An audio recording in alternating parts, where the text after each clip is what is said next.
자, 오늘은 연준 FOMC 회의 결과와 그리고 미국의 GDP 발표를 앞두고 있는 상황, 그 GDP에 대한 의미, 해석, 그리고 또 내일 있을 유로존의 GDP 이 부분에 대한 이야기와 또 달러와 왜 약세를 지속할 수밖에 없는지에 대한 네 가지 이유, 이런 부분에 대해서 이야기를 하도록 하겠습니다. 자, 이제 첫 번째, 이 연준이 FOMC 회의를 통해서 금리 동결을 하고 또 바이러스를 우려한 성명서를 발표했죠. 그러면서 경제 지원을 위해서는 모든 수단을 쓰겠다. 그죠? 뭐 한마디로 이야기하면 비둘기적인 뉘앙스를 풍긴 부분이고 시장에 철저한 수비수를 담당하는 역할을 하겠다라고 하는 내용을 포함했다, 이렇게 보시면 됩니다. 성명서 내용도 사실은 6월과 대부분 동일한 가운데에서 변화된 문구 정도는 최근 경제활동과 고용이 가파른 둔화 이후 소폭 개선됐다는 문구 수정, 요 정도고, 또 하나는 향후 경기가 바이러스 경로에 상당히 이전할 것이란 새로운 문구를 삽입했다라는 그 정도의 흐름이고, 사실은 6월 FOMC와 별반 차이가 없었다, 이렇게 보시면 됩니다. 자, 그러한 가운데에서 파월 의장이 기자회견을 했는데 주요 내용으로 보게 되면 뭐 아주 당연한 이야기죠. 인플레이션 우려보다는 디스플레이션 충격 대응이 필요한 시점으로 판단한다. 그죠? 그렇기 때문에 당분간 금리 인상은 없을 것이다. 제가 김 기수가 개인적으로 생각하는 부분은 뭐 내년 부분까지는 전체적으로 금리를 올릴 수 없는 그러한 위치에 있다라고 보고 있기 때문에 뭐 시장에 있어서의 유동성 흐름은 지속될 가능성이 높다라는 부분으로 해석하면 되겠다, 이렇게 보시면 됩니다. 또 그 다음 또 중요한 이 기자회견 내용 중에서 보게 되면 경제의 가장 큰 충격 요인으로 의회의 추가 부양이 필요하다. 지금 미국은 이 4차 경기 부양안을 내놨죠. 이제 마지막 진통안인 5차 경기 부양 속에서 공화당이 1조 달러 이상, 또 민주당이 3조 달러 이상, 이 부분에 대한 논의가 이루어지는데 지금 그것에 대한 불협화음이 있는 흐름이고, 그것은 결국은 경제에 대한 부담을 주지 않고 빠른 회복을 위해서 부양을 하는 거기 때문에 결국은 합의가 이루어진다는 건 우리가 익히 알고 있는 부분이죠. 그런 부분으로 해석하면 FOMC 결과는 상당히 양호했었던 부분이고 당연히 그럴 수밖에 없었다라고 보시면 됩니다. 거기서 이제 또 하나 FOMC에서 이제 중요한 이야기를 한 부분 중에 하나가 이 한미 통화 스와프, 이 부분에 대해서 72조 규모의 한미 통화 스와프를 6개월 연장하겠다. 그죠? 이 부분이 시장 안정 역할을 하면서 우리 시장에게는 상당한 도움을 줄 수밖에 없는 거죠. 미국 연방이 한국, 그러니까 우리나라를 비롯해서 9개 중앙은행 통화 스와프를 6개월 연장한다라고 하는 부분들을 발표하면서 전체적으로 보게 되면 약달러의 지속 가능성, 그리고 우리나라를 비롯해서 유로존이라든지 이 신흥 국가들의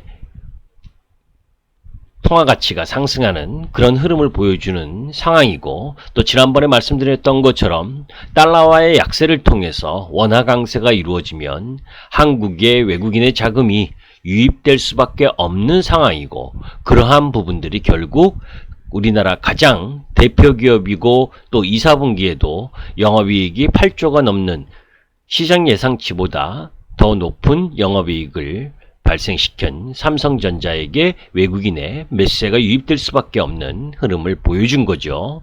삼성전자가 환율적 안정 효과, 이 부분이 천군만마를 얻은 거고, 또 상대적으로 보게 되면 2, 4분기 실적 부분에 있어서 나름 반도체 부분이 있거나 이런 부분들이 양호한 흐름을 보여준 가운데에서 그나마 좀 미흡했었던 모바일 부분까지 3, 4분기 2연수에 대한 기대감, 이런 부분들과 또 화웨이 제재에 따른 5G에서의 이 상대적인 수혜 이런 부분으로 본다면 뭐 비단 환율 효과 뿐만이 아니라 삼성전자 자체적으로도 상승할 수 있는 배경을 갖게 됐다라고 보시면 됩니다.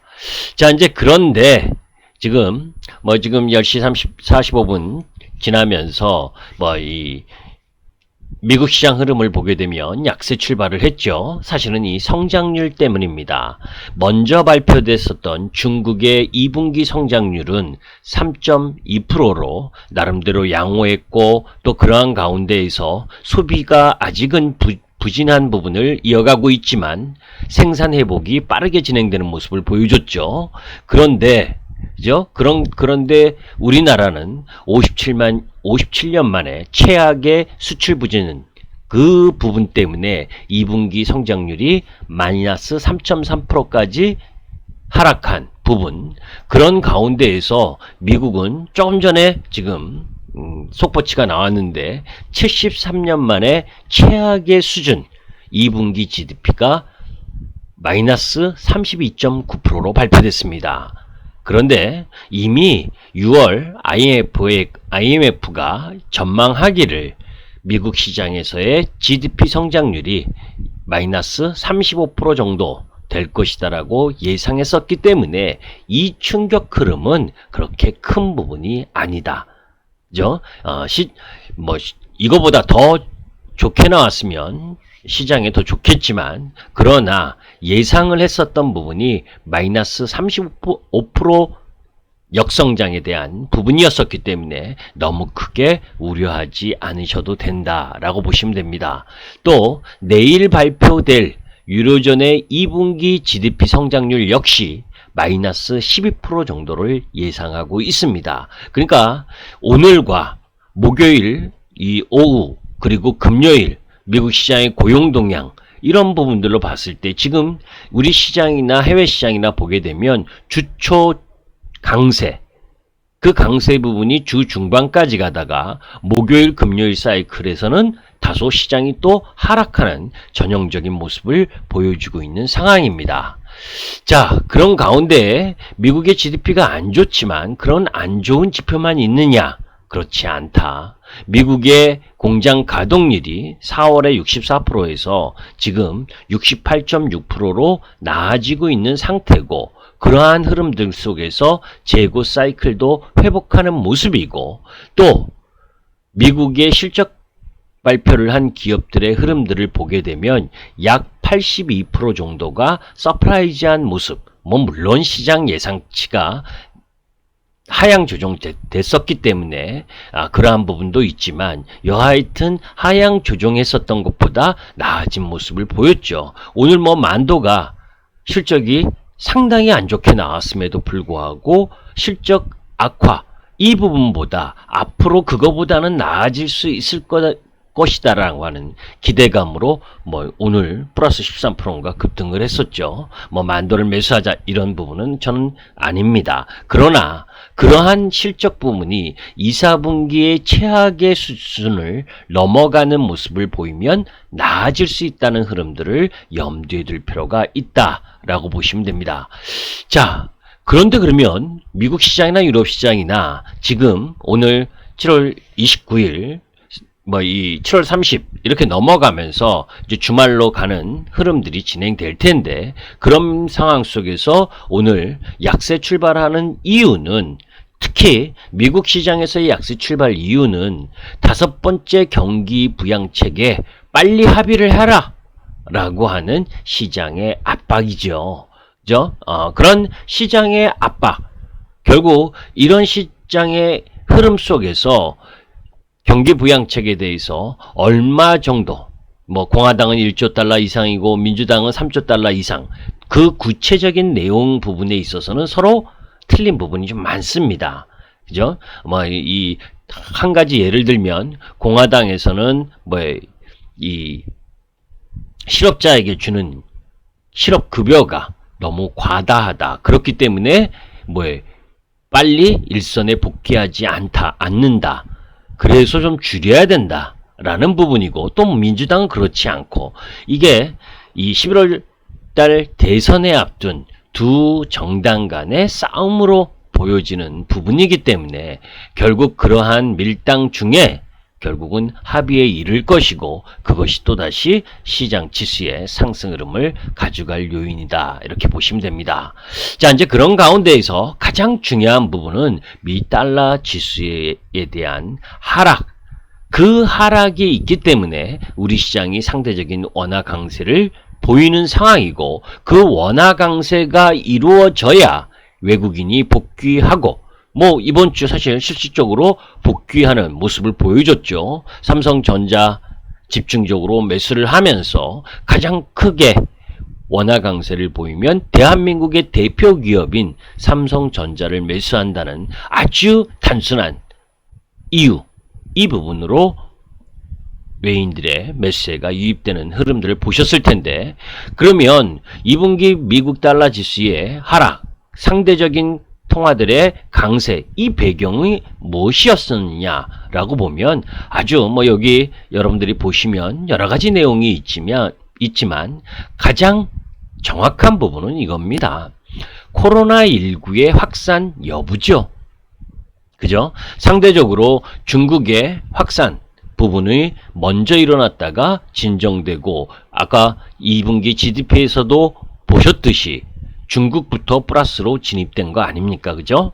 상대적으로 미국은 확산이 뭐 지금 최고점에서는 조금 누그러지긴 했지만 그래도 아직까지는 다른 여타 존보다는 확산 흐름이 더 강하기 때문에 상대적으로 우리나라나 중국 그리고 EU에 비해서 통화 가치가 약할 수밖에 없는 요인이고 이러한 요인들은 당분간 지속될 가능성이 높다라고 보시면 됩니다. 여기에서 특히 뭐예요? 지난주에 EU의 경제회복기금을 합의를 하면서 실질적으로 보게 되면 뭐 독일이라든지 이런 잘 사는 나라들은 얼마나 불공평하겠습니까? 그죠? 그 국민들이 바라보기에는 저 보조금 534조는 사실 안 갚아도 되는 돈입니다. 그죠? 안 갚아도 되는 돈을 다른 여타 나라가 저 그리스나 이탈리아 뭐 이런 이 재정이 안 좋은 나라들에게 투입하는 그 보조금, 이 부분이 결국 그러한 부분들 속에서 EU가 상대적으로 코로나 재확산이 미국보다는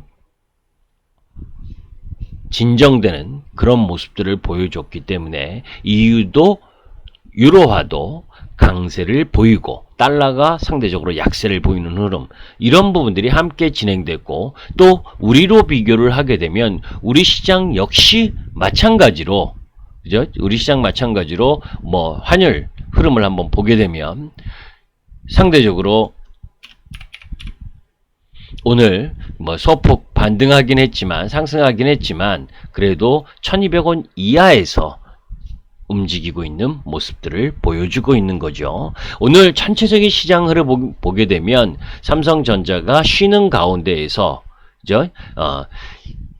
소부장 주식들, 그죠? 소부장 주식들, 반도체 소부장 주식들하고 하이닉스, 그리고 수출주인 자동차 쪽 라인 부분들, 그리고 진단키트 관련주들, 뭐 이런 유형의 부분들이 상승한 반면에 그동안 너무 가파르게 상승했었던 제약바이오 쪽 부분이나 또 그 외의 산업재 소재 전반적으로는 약세를 보이는 시장 흐름이 진행됐다라고 보시면 됩니다. 그런 가운데에 내일 금요일 시장, 오늘 뭐 미국 시장이 저 GDP와 관련된 부분 속에서 약세의 흐름을 보인다면, 그죠? 그렇게 해서 금요일 우리 시장이 열리면 우리 시장은 오히려 매수 기회로 바라보시되 그 속에서 반도체, 삼성전자를 필두로 한 반도체 소부장 쪽에 포커스를 맞추는 흐름을 보여줘야 된다. 너는 왜 반도체 소부장 쪽이냐? 라고 보면 미국과 중국의 싸움 속에서, 그죠? 상대적인 수혜를 얻을 수 있는 부분이 반도체 소부장 라인입니다. 왜냐하면 리쇼링과 리로케이션에 대한 부분, 이 부분을 염두에 둔 그러면 상황이기 때문에 반도체 소부장주들의 실적 흐름들이 양호하다. 그죠? 뭐 이 심택만 해도 1, 4분기보다 2, 4분기 영업이익이 2배로 껑충 튈 만큼, 또 여러분들께 매번 이야기했었던 SNS틱이라든지 동진 세미캠이라든지 뭐 DB 하이텍이라든지 이런 유형의 뭐 종목 부분들이 상당히 상승의 속도 흐름들이 가파르다는 점, 이런 부분들을 함께 여러분들이 살펴보시길 바라고, 반도체 소부장 관련해서 리로케이션과 리쇼링에 대한 부분은 다음 시간에 특집으로 다시 한번 여러분들께 말씀드리도록 하겠습니다. 감사합니다.